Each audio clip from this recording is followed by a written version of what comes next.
ఓం మహాగణాధిపతయే నమః. ఓం గురుభ్యో నమః. ఓం శ్రీమాత్రే నమః. 21వ తేదీ నుంచి 27వ తేదీ వరకు ఉండేటువంటి గ్రహస్థితి ఏ విధంగా ఉంది అని చెప్పి చూసుకున్నట్లయితే మనకి చంద్రుడు మకర రాశి నుంచి మీనం వరకు సంచరిస్తాడు ఈ వారం రోజులు కూడా. అదేవిధంగా వృషభ రాశిలో కుజుడు గురువు, కర్కాటక రాశిలో రవి శుక్రులు, సింహరాశిలో బుధుడు, కన్యారాశిలో కేతువు యొక్క సంచారం జరుగుతుంది.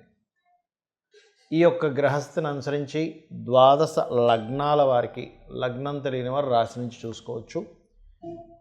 వారికి ఏ విషయంలో బాగుంటుంది, ఏ విషయాల పట్ల మీరు జాగ్రత్త వహించాలి, ఏ దేవత ఆరాధన చేసుకోవాలి అనేటువంటి విషయాలు చెప్తుంది. నేనైనప్పటికీ కూడా చెప్పేసింది సాక్షాత్ లలిత అమ్మవారిగా భావిస్తూ ఒక్కొక్క లగ్నం గురించి మనం తెలుసుకుందాం. కర్కాటక లగ్నము, కర్కాటక రాశి. మీరు ఈ వారం ప్రధానంగా జాగ్రత్త తీసుకోవాల్సిన అంశం ఏమిటి అంటే, వాటర్ ప్లేసెస్కి వెళ్ళినప్పుడు కాస్త జాగ్రత్తగా ఉండండి. లాంగ్ జర్నీస్ వెళ్ళేటప్పుడు మరింత జాగ్రత్తగా ఉండండి. గుర్తుపెట్టుకోండి, ప్రయాణాల్లో చాలా చాలా చాలా జాగ్రత్తగా ఉండాలి. అందులో ముఖ్యంగా లాంగ్ జర్నీస్ అండ్ వాటర్ మీద జర్నీ చేసేటువంటి వారు కేర్ తీసుకోండి, నెగ్లిజెన్సీగా ఉండకండి. ఫినాన్షియల్గా కనుక చూసుకున్నట్లయితే విదేశీ ధనయోగము, ఇంపోర్ట్ ఎక్స్పోర్ట్స్ మూలంగా ధనం రావడము, ఏదైనా బంధువర్గాల ద్వారా కొంతవరకు ఫైనాన్షియల్గా కొంతవరకు కలిసి రావడము, తండ్రి గారి ఆస్తికి సంబంధించిన విషయంలో మీకు ఏదైనా మీ ఆస్తిగా మారేటువంటి ఇది ఏదైనా కమర్షియల్ ప్రాపర్టీస్గా వచ్చేటువంటి యోగం కనిపిస్తుంది.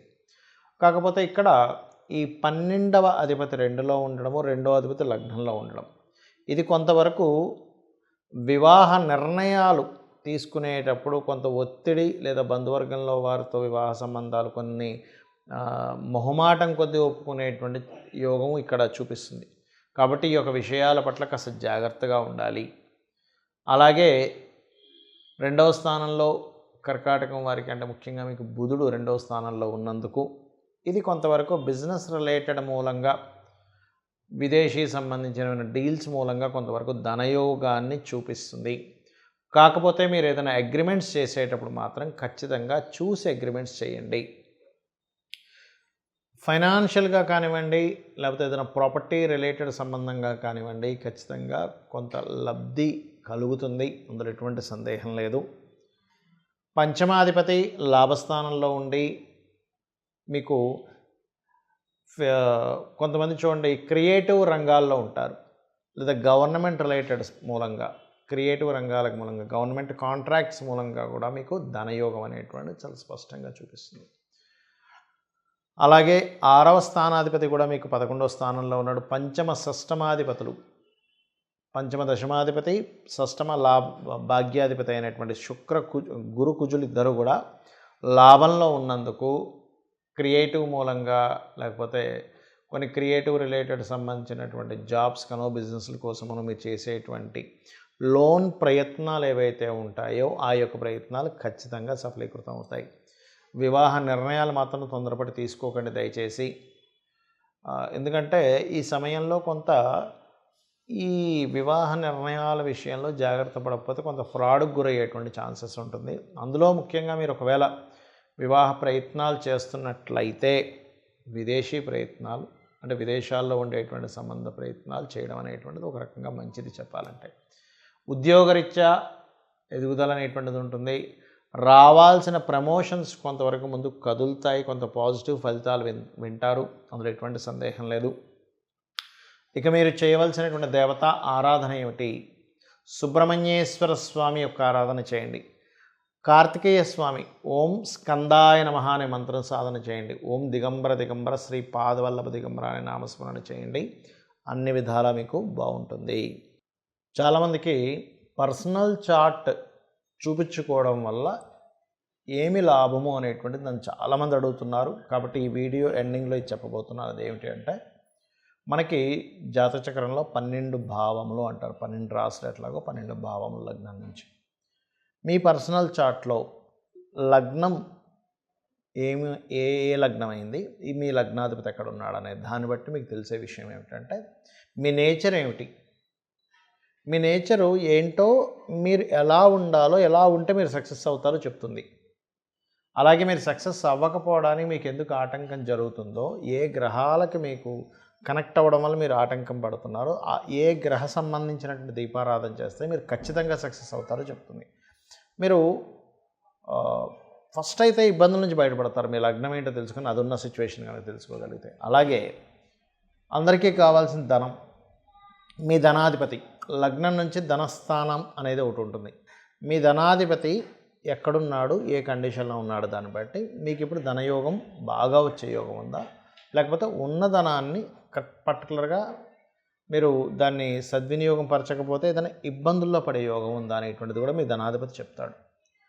దానికి ఏమిటి, మహాదశ ఏమిటి, అంతర్దశ ఏమిటి, గోచారం ఏమిటి, గోచార గ్రహాలు ధనస్థానాన్ని యాక్టివ్ చేస్తున్నాయా, ఎక్కడైనా మీరు డబ్బులు పెట్టి ఇరుక్కుపోయేటువంటి యోగం ఏమైనా నడుస్తుంది అనేది చాలా స్పష్టంగా చెప్తుంది. అదేవిధంగా మీరు ఏ మార్గంలో వెళ్తే మీరు ధనయోగం అనేటువంటిది ఎక్కువగా ఉంటుంది ఉన్న పరిస్థితి కంటే అనేటువంటిది తెలుస్తుంది. అదేవిధంగా మూడో స్థానాన్ని బట్టి మీ యొక్క సిబ్లింగ్స్, మీ యొక్క తోబుట్టువులతో ఎందుకు మీకు మిస్కమ్యూనికేషన్స్ వస్తున్నాయి, వాళ్ళతో మీకు ఎందుకు బాగుందనే విషయం చెప్తుంది. మీ ప్రయత్నాలు కూడా తెలుస్తాయి. అదేవిధంగా మీ యొక్క నాలుగో స్థానాన్ని బట్టి ప్రాపర్టీస్, ముఖ్యంగా ఏంటంటే మీరు ఏ ఫేసింగ్లో నివసిస్తే బాగుంటుంది, అలాగే మీకు ఎప్పుడు మీరు గృహయోగం కొనుక్కుంటే బాగుంటుంది అనేది నాలుగో స్థానం బట్టి, వివాహాన్ని ఎటువంటి పార్ట్నర్ వస్తారు, ఎప్పుడు వివాహం చేసుకుంటే సరైనటువంటి సమయం. చాలామంది ఏంటంటే వివాహం ఎప్పుడు చేసుకుంటే సరైనటువంటి విషయం అనేది తెలియదు. శుభగ్రహాలు వివాహ స్థానాన్ని కనెక్ట్ అయినప్పుడు వివాహం చేసుకోవాలి. అశుభగ్రహాలు కనెక్ట్ అయినప్పుడు, అంటే ఇక్కడ ఏమిటంటే జ్యోతిష్ శాస్త్రంలో అన్ని గ్రహాలు మంచివే, కానీ కొన్ని పర్టికులర్ గ్రహాలు మనం చేసుకున్న కర్మను బట్టి అవి కనెక్ట్ అవుతూ ఉంటాయి, పూర్వజన్మలో చేసుకున్నటువంటి మంచి చెడులను బట్టి. అలాగా మీకు వివాహం ఎప్పుడు చేసుకుంటే మంచిది, ఒక వ్యాపారం ఎప్పుడు ప్రారంభిస్తే మంచిది, ఇన్వెస్ట్మెంట్స్ ఎప్పుడు చేస్తే మంచిది, మీరు విదేశాలకు వెళ్తే బాగుపడే యోగం ఉంటే విదేశాలకు వెళ్తేనే బాగుంటుంది, లేదా వేరే రాష్ట్రాలకు వెళ్ళాలా, ఉద్యోగం చేయాలా, వ్యాపారం చేయాలా, ఎప్పుడు ఎటువంటి కండిషన్స్ ఉన్నాయి, కాబట్టి ఏ విషయంలో ఎక్కడ జాగ్రత్తగా ఉండాలనేటువంటివన్నీ కూడా మీ జన్మజాతకంలో తెలుస్తుంది, గుర్తుపెట్టుకోండి. అయితే ఇక్కడ నేను ఒక విషయం చెప్తాను. మన జన్మజాతకంలో ఏదైనా ఒక గండమే ఉందనుకుందాం కాసేపు, లేకపోతే ఏదైనా ఒక ఇబ్బంది ఉంది, మనం భయపడవలసిన పని లేదు. ఎలా అంటే ఇప్పుడు మీరు వెళ్తున్నారు, రోడ్డు మీద వెళ్తున్నప్పుడు మధ్యలో మీకు గొయ్యి కనబడింది. గొయ్యి కనబడితే భయపడతారా, పక్క నుంచి వెళ్తారా? పక్క నుంచి వెళ్తాం కానీ మనం భయపడం. ఆ గొయ్యి ఉందనే విషయం ఎట్లా తెలుస్తుంది మనకి? టార్చ్ ఉంటే మనకు తెలుస్తుంది. వెళ్ళేటప్పుడు దారిలో సర్పం ఉందా, గొయ్యి ఉందా, లేకపోతే పలానా ఇంకేమైనా ప్రాబ్లం ఉందా, అక్కడ బురద ఉందా అనేటువంటిది. ఈ టార్చ్ అనేటువంటిది ఎలాంటిదో జ్యోతిష్ శాస్త్రం అలాంటిది. మరి ఇక్కడ మనం ఈ గోచార ఫలితాలు చెప్పుకుంటున్నాం, దీనికి ఎందుకు చెప్పుకుంటున్నాం? మన జన్మజాతకమే ఇంత కరెక్ట్గా ఉంటాయి అంటే కనుక, ఒకటే, బయట ఉండే పరిస్థితులు, మనం తీసుకునే నిర్ణయాలు మన సొంతము, మన కర్మ అంతా మన జన్మజాతకం అయితే, ఇప్పుడు బయట ఉండే కండిషన్స్ అనేటువంటిది ఇప్పుడు ఉండే గోచారం. అంటే ఒక వ్యక్తి మంచి అద్భుతమైనటువంటి బిజినెస్ మ్యానే అనుకోండి, లేదా అద్భుతమైనటువంటి జాబ్ చాలా సిన్సియర్గా చేసే అబ్బాయి అనుకుందాం కాసేపు, అబ్బాయి కావచ్చు, అమ్మాయి కావచ్చు, కానీ బయట జాబ్ వచ్చేటువంటి ఛాన్సెస్ తక్కువగా ఉన్నాయి, ఆపర్చునిటీస్ తక్కువ ఉన్నాయి అనుకోండి. మీలో ఎంత టాలెంట్ ఉన్నా ఆ ఆపర్చునిటీస్ని బట్టే మీరు నిర్ణయం తీసుకోవాలి. అంటే ఒక జాబ్ మానేద్దాం అనుకున్నారు, కానీ బయట కండిషన్ పెద్ద ఆపర్చునిటీస్ లేవన్నప్పుడు మానరు మీరు. ఎందుకు? ఈ జాబు, ఉన్న జాబు మానేసి ఇంకోదేదో ఆపర్చునిటీ వెతుక్కోవడం కరెక్ట్ టైం కాదు అని. అలా కాకుండా ఎక్కువ ఉన్న ఆపర్చునిటీస్, నా టాలెంట్ తగ్గ శాలరీ ఇవ్వట్లేదు అన్నప్పుడు మానేయగలుగుతారు. ఎందుకు? ఇంకా చాలా ఆపర్చునిటీస్ వస్తున్నాయి. అలాగే బిజినెస్ పరంగా కానీ ఇవన్నీ కూడా బయట ఉండే కండిషన్ చెప్పేదే గోచార ఫలితాలు. కాబట్టి మీరు ఈ యొక్క గోచార ఫలితాలని మీ యొక్క జన్మజాతకంలో ఉండేటువంటి యోగాల్ని లేదా జాగ్రత్తల్ని తెలుసుకుంటూ ఆ యొక్క లలితాంబిక అమ్మవారి యొక్క అనుగ్రహం మీరు పరిపూర్ణంగా పొందాలని మనస్ఫూర్తిగా కోరుకుంటూ శ్రీమాత్రే నమః.